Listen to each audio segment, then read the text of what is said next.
I was standing in the conference room when HR closed my harassment investigation and promoted the man I'd reported.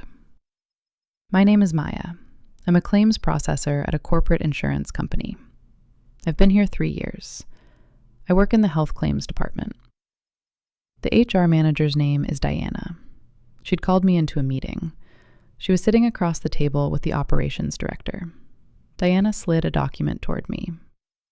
We've completed our review of your complaint regarding Mark. We found no evidence of policy violations. The case is closed. I looked at the document. Case number 2847. Status, closed.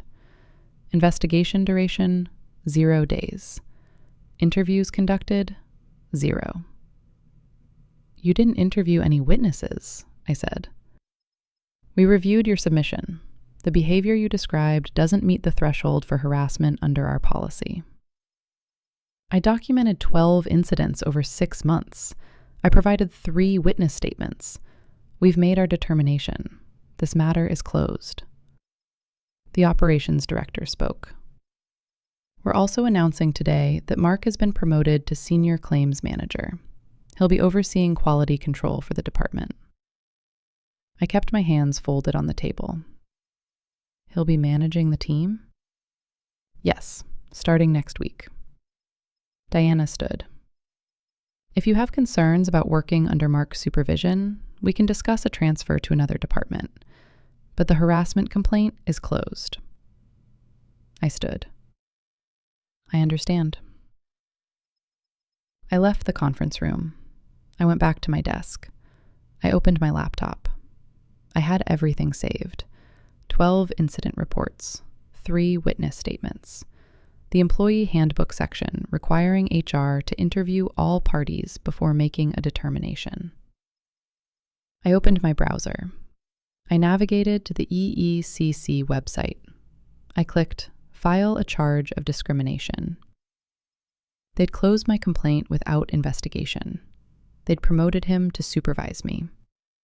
The EEOC would handle it differently. The intake form had 17 sections. I filled them out methodically. Charging party information, respondent information, basis of discrimination, description of what happened. I wrote everything in clear, factual language. Dates, times, locations, and specific statements Mark had made.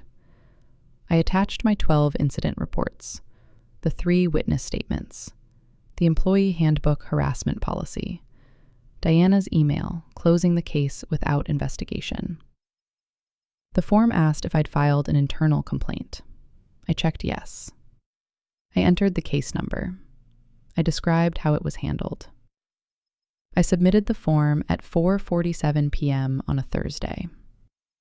The confirmation page stated the EEOC would review my submission and contact me within 10 business days. I closed my browser. I went back to processing claims. Mark started his new role the following Monday. Diana sent a department-wide email. We're excited to have Mark in this leadership position. Please join me in congratulating him on this well-deserved advancement. I didn't reply. Mark's new desk was 20 feet from mine. He sat where he could see the entire claims processing floor. On his second day, he stopped by my desk. Maya, I'll be reviewing your quality metrics next week. Make sure your files are in order. They're always in order. Good. Just want to make sure we're maintaining standards. He walked away. I documented the interaction. Date, time, his specific words. Over the next week, Mark stopped by my desk 4 times. Each time, he made comments about my work performance. Each time, I responded professionally. Each time, I documented it. On day 8, I received a letter at my home address. It was from the EEOC's regional office. Your charge has been assigned case number EEC-2024-12847. An investigator will contact you within 30 days. In the meantime, please continue to document any relevant incidents. I saved the letter. I didn't tell anyone at work. 2 days later, Mark called a team meeting. 6 claims processors attended. He stood at the front with a performance report. I've been reviewing quality metrics. Most of the team is performing well, but there are some concerns. He pulled up a slide. My name was at the top. Below it was a list of deficiencies. Maya has had 3 claims flagged for review in the past month. That's above our threshold. We're going to need to implement a performance improvement plan. I looked at the slide. 3 claims flagged. I'd processed 412 claims in the past month.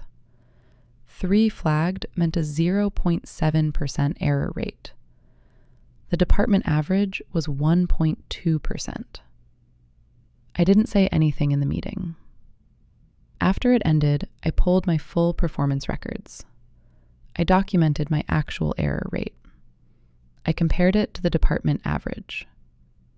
That afternoon, I received an email from Mark. Subject line, Performance Improvement Plan, required. The email stated I was being placed on a 30-day PIP due to quality concerns. Weekly check-ins with Mark were required. Failure to meet improvement targets could result in termination. I saved the email. I opened a new email to the EEOC investigator. I attached Mark's PIP email. I attached my performance records showing I was performing above department average. I filed a harassment complaint about Mark. HR closed it without investigation. Mark was promoted to supervise me.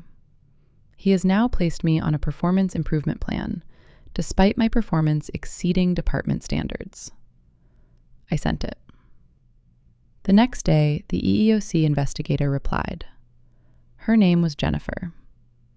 Thank you for the update. This appears to be retaliatory conduct. Please continue documenting all interactions with Mark and any adverse employment actions. I printed her email. The following week, I attended my first PIP check-in. Mark and Diana were both present. Mark pulled up a spreadsheet. Maya, your quality scores haven't improved. You had 2 more claims flagged this week. What were the flag reasons? Documentation issues, missing information. Can you provide the specific claim numbers? I don't have them in front of me, but the trend is clear. I looked at Diana. Can I request the specific claim numbers for review? Diana spoke. Mark is your supervisor. If he says there are quality issues, you need to address them.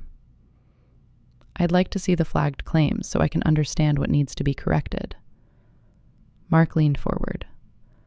This is exactly the kind of resistance that's concerning. You're not taking accountability. I didn't respond. The meeting ended after 15 minutes. I logged into the claims system. I pulled every claim I'd processed in the past week. I reviewed each one. There were no flags, no documentation issues. I documented this. I sent it to Jennifer at the EEOC. She replied the same day. The EEOC is opening a formal investigation. The company will receive notification within 5 business days. They'll be required to provide all documentation related to your harassment complaint, the investigation process, and any employment actions taken since you filed. 3 days later, Diana called me into her office. She looked tense. Maya, I need to ask you something. Have you filed any external complaints about the company? I paused. Why do you ask? We received a letter from the EECC. They're investigating a charge of harassment and retaliation. Your name is listed as the charging party. Yes, I filed with the EECC. When? 3 weeks ago. Diana's expression changed. Why didn't you come to me before escalating externally? I did come to you. I filed an internal complaint. You closed it without investigation. We determined your complaint didn't meet the threshold. The employee handbook requires HR to interview all parties and witnesses before making that determination. You didn't interview anyone. She looked at the letter on her desk. The EEOC is requesting extensive documentation. This is going to require significant company resources. I provided all the documentation when I filed internally. This is different. This is a federal investigation. I didn't respond. She continued. I need you to understand that filing an external complaint has consequences. Are you threatening me? No, I'm explaining that this creates complications.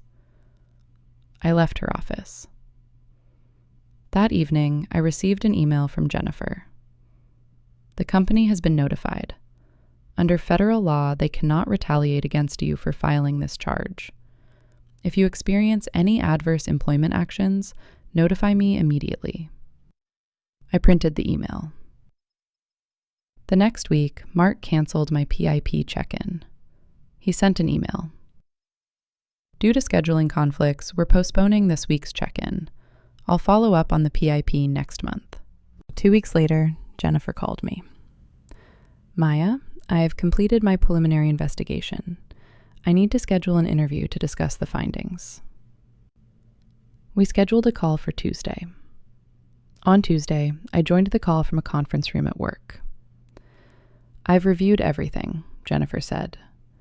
Your internal complaint documented 12 incidents over 6 months. You provided 3 witness statements. You cited specific policy violations. Is that correct? Yes.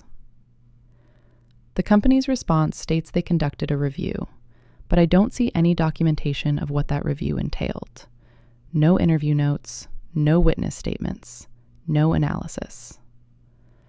I was never interviewed. None of my witnesses were contacted. Mark was never interviewed. That's consistent with what I found. The company closed your complaint without conducting the investigation their own policy requires. She paused. I've also reviewed the PIP. Your performance records show you're performing above department average. The PIP cites quality concerns that don't appear to be supported by data. That's correct. This appears to be retaliation. Mark was promoted after you filed the complaint. He was given supervisory authority over you. He then immediately initiated a baseless PIP. She continued. I'm also concerned about HR's role. Diana closed your complaint without investigation.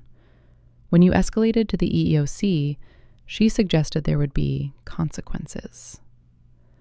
She said filing the EEOC complaint creates complications. That's problematic. I'm including that in my findings. She paused. The EEOC will be issuing a determination letter. Based on my investigation, I'll be finding reasonable cause to believe the company violated Title VII by failing to investigate your harassment complaint and by retaliating against you. What happens next? The EEOC will attempt to facilitate a settlement. If settlement isn't reached, you'll have the right to file a lawsuit. You should consider consulting with an employment attorney. I'll do that. 2 weeks later, I received the determination letter from the EECC. After investigation, the EECC finds reasonable cause to believe that the respondent violated Title VII by failing to properly investigate charging party's harassment complaint and by retaliating against charging party after she filed. The letter outlined the findings: HR's failure to conduct the required investigation, Mark's promotion immediately after the complaint was closed, the PIP initiated without supporting performance data. I met with an attorney the next day. Her name was Susan. I showed her everything. She reviewed it all. This is a strong case. The EEOC's reasonable cause finding is significant. The company will want to settle. What would a settlement look like? Back pay for any lost wages, compensation for emotional distress, possibly attorney's fees. They'll likely agree to policy changes. The settlement would likely include an agreement that you won't be supervised by Mark. How long does this take? If they're motivated to settle, it could be weeks. She paused. I'd recommend letting me represent you. I work on contingency. 33% of any settlement. If we don't win, you don't pay. I signed a representation agreement. 3 weeks later, the company requested a conciliation conference. Susan represented me. Diana and the company's outside counsel attended. The company's attorney spoke first. We've reviewed the EEOC's findings.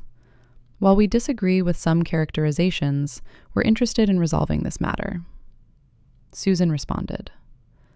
My client filed a good faith harassment complaint that was closed without investigation. She was then subjected to retaliation.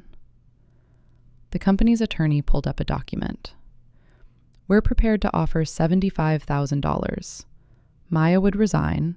The company would provide a neutral reference, mutual non-disparagement and confidentiality. Susan looked at me. I shook my head slightly. That's not acceptable. My client shouldn't have to resign because the company failed to fulfill its obligations. We're looking for $125,000. Maya remains employed. Mark is removed from supervisory authority over her. Diana receives additional training. The company implements enhanced harassment policies. The company's attorney made notes. We'll respond by end of week. 3 days later, they submitted a counteroffer. $100,000. I would be transferred to a different department with no salary reduction. Mark would no longer have supervisory authority over me. Diana would undergo external training. The company would implement quarterly harassment prevention training for all managers. Susan reviewed it with me. This is reasonable. You're being compensated. You're not losing your job. The company is making structural changes. I accepted. The settlement was finalized 2 weeks later. I received a check for $100,000. After Susan's fee, I netted $67,000. I was transferred to the commercial claims department. Different supervisor, different team. No interaction with Mark. Diana sent a department-wide email 3 weeks later. As part of our ongoing commitment to a safe workplace, all managers will participate in enhanced harassment prevention training. We're also updating our investigation procedures. I saw Mark in the hallway 2 months after the settlement. He was carrying a box. He didn't make eye contact. I heard from a colleague that he'd resigned. Diana remained in her role, but she'd hired an additional HR specialist with expertise in employee relations investigations. 6 months after the settlement, I was promoted to senior claims analyst. Different division, higher pay. When Diana closed my harassment complaint without investigation and promoted the man I'd reported, she'd been confident, dismissive, certain the company's internal process was the final word. She'd been wrong. She'd underestimated that I'd documented everything. Dates, times, witnesses, policy citations. She'd underestimated that external enforcement mechanisms exist for exactly this situation. She'd underestimated that retaliation is obvious when it's this blatant. I didn't argue with Diana. I didn't appeal her decision internally. I just filed with the EECC and let them conduct the investigation Diana refused to do. The EEOC found reasonable cause in 6 weeks. They closed my case without investigation. The EEOC opened theirs the next week. And once the federal government started asking questions, the company's position changed very quickly.